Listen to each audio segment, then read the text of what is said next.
What's up, guys? Welcome back to the Deep Dig Sports Pod. I'm your host, Drew. My other host right here next to me. What's up? It's D. Good to see you again. Go ahead and hit that like button. Go ahead and subscribe to the channel. We're going to be talking about a whole bunch of stuff today. We're going to be touching base on Brock Purdy, the backup quarterback market. We're going to be touching base on some, a little bit of transactions happening within the 49ers, what they should do moving forward. We're actually going to be touching base on Derek Carr. So there's a whole bunch of stuff. Before we get into that, just go ahead and hit that like button. We know you want to. And let's just dig right into it because we are trying to get a lot of information in this pod. We're going to start with Brock Purdy had to postpone his surgery. What did you hear about that? Yeah, so he had went in. They said that there was actually too much swelling, that it would be better for them to actually postpone it. So he's going to be meeting with the doctor again. I believe it's the team doctor for the Texas Rangers. Again, I believe it's next week. So the week of the second week of March. So that's all we have as far as that. I'm not sure why the I'm not a doctor. I'm a college dropout, so I'm not sure why the swelling hasn't gone down by now, but hopefully by the time he meets with doctors, they should be ready to rip and roll. But that does take it even if it is a super successful surgery, like they come in, they cut in, they're like, hey, it's not full blown. We don't need to do full blown Tommy John. We could just do the brace. Everything's going to be fine. That's still going to take it very, very close to the start of the season. So what are your thoughts on that? Well, I saw a report that said that this actually doesn't change the timeline. It doesn't push his start date back because the swelling, it's just like, well, we're going to put it off a week so the swelling looks better. So it actually will help the surgery go faster and the healing process because they're not going to force their way in with inflammation and swelling. So it could potentially be the same timeline, maybe a little bit better when they have a better view of what's going on in there.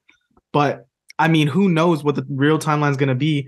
As far as we're concerned with the team, it's Trey Lance's, it's his team until Brock is healthy. But I think I see a lot of Trey Lance fans on Twitter. They think it's going to be his team, his opportunity to take over. 49ers players are saying it's Brock Purdy's team.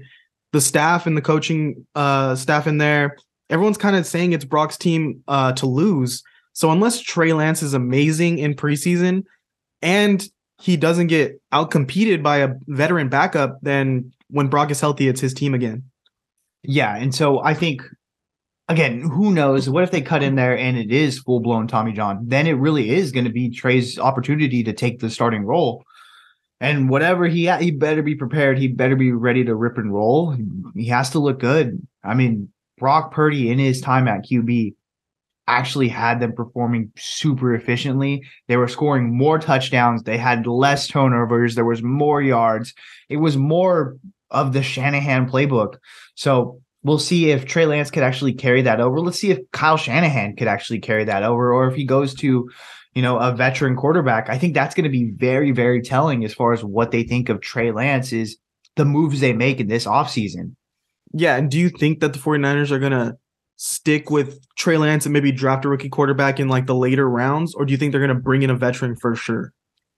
So I know for a fact they're going to have to draft a quarterback. They just have too many picks to not just roll the dice on somebody that they actually really like. So why not?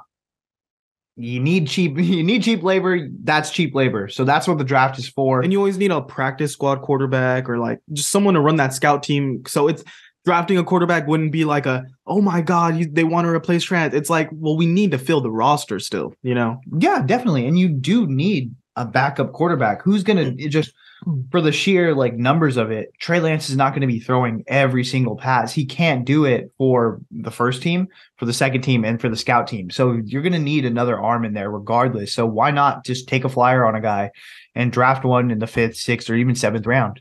But what's going to be really telling is what type of veteran they sign.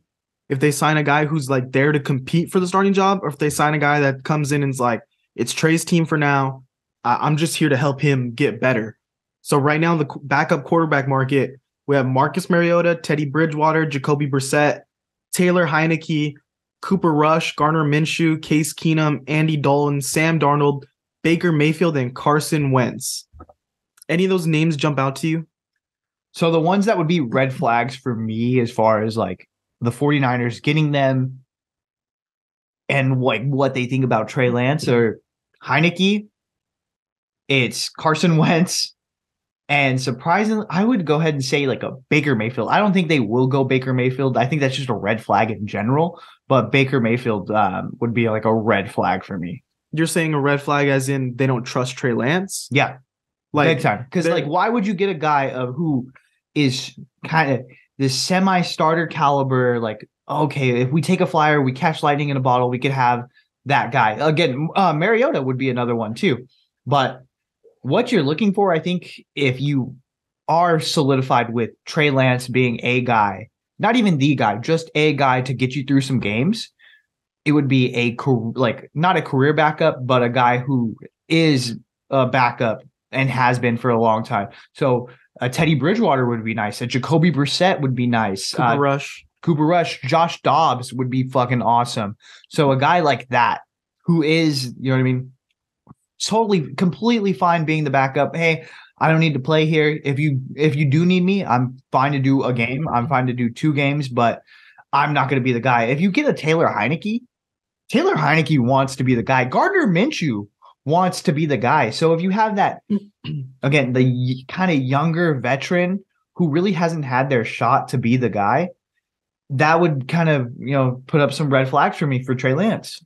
To me, I think Taylor Heineke and Gardner Minshew should be the guys we call first, because I think they can start in the NFL and they can put together a good 4 or 5 weeks in the beginning of the season. And if Trey Lance can't carry the team and if Brock Purdy's hurt in the beginning, I think Taylor Heineke would be amazing backup. I think he would be a solid starter, but he would be pushing for that job. And like, who's to say it wouldn't help push Trey Lance? Like, why are we going to bubble wrap him and say, your job is safe? After we haven't seen it that you can produce on the field in the regular season consistently. Like, Taylor Heineke should have took that team to playoffs last year if they didn't fuck around with Carson Wentz.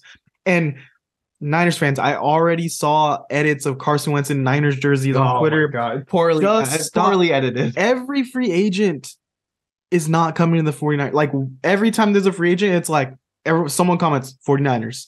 Like, stop. Every free agent we shouldn't be going for, like, especially a Carson Wentz. I think me and you have differing opinions on that. So, well, I think those aren't the guys that I'm coming from the angle of I want who's going to give us the best chance to win, and I'm not 100% sure Trey Lance would be better than a Gardner Minshew or a Baker Mayfield for a short amount of time. Not saying long-term. Like, Trey Lance, I think if he performs well and learns over the season, could become like a starter. But as of right now, like what I saw at a Taylor Heineke and like Baker Mayfield, even at the end of the season, they can lead a team to a couple wins. And that's all we need him for until Brock's healthy. Yeah, but I think, again, this guy has already had that guy in his locker room with Jimmy G and now Brock Purdy, where the rest of the guys look at it and is like, hey, this guy, isn't really making the throws. He's not really like, he's a good guy, but he's not really the leader in this locker room. Let's go for a Jimmy because he's making all the throws that we know we can eat, and this is a win now team. Let's go with a Brock Purdy because, again, he can make all the throws, and we're seeing success. So I do see where you're going. Like, why not like get a Gardner or get Baker or get a Taylor Heineke who is actually going to push to be the starter? But why not get just a solid veteran backup, someone who's fine being the backup in a Teddy B, a Jacoby Brissett, just someone who is a professional and can show Trey Lance and both Brock Purdy how to actually get the job done. You know what I mean? But let's say like they do bring in like an Andy Dalton or something. What if they bring in a Cooper Rush or Andy Dalton and they look better than Trey Lance in training camp? What do you do then? Because then you said, well, we brought in someone who is going to be cool being the backup, and we don't want him to be our starter, but he's looking pretty good in camp. I think you got to say fuck it, and you got to have to play Trey Lance. Regardless, I think even then, even if it's for 3 games, like we know the 49ers can come back on the season from a deficit. Let's just roll with that. But we have to see what Trey Lance looks like if Brock Purdy is not healthy, because we cannot have just that question mark going on for the next 2 years. You can't have a Jordan Love situation. Well, even then, like they're ready to move on from Rodgers. They're ready to actually commit to Jordan Love. 49ers are not going to do that with Trey Lance. They're just not. Like at this point, they were last year at the beginning of the year, but then that fucking flew out the window so fast. Once Jimmy G re-signed his deal and cut some dollars back and was like, yeah, you know what? I'm fine with it. But that's a whole nother discussion. But go ahead and let us know in the comments, who do you think the 49ers should sign at quarterback, if anyone? And do you think Trey Lance should be the starter going forward? So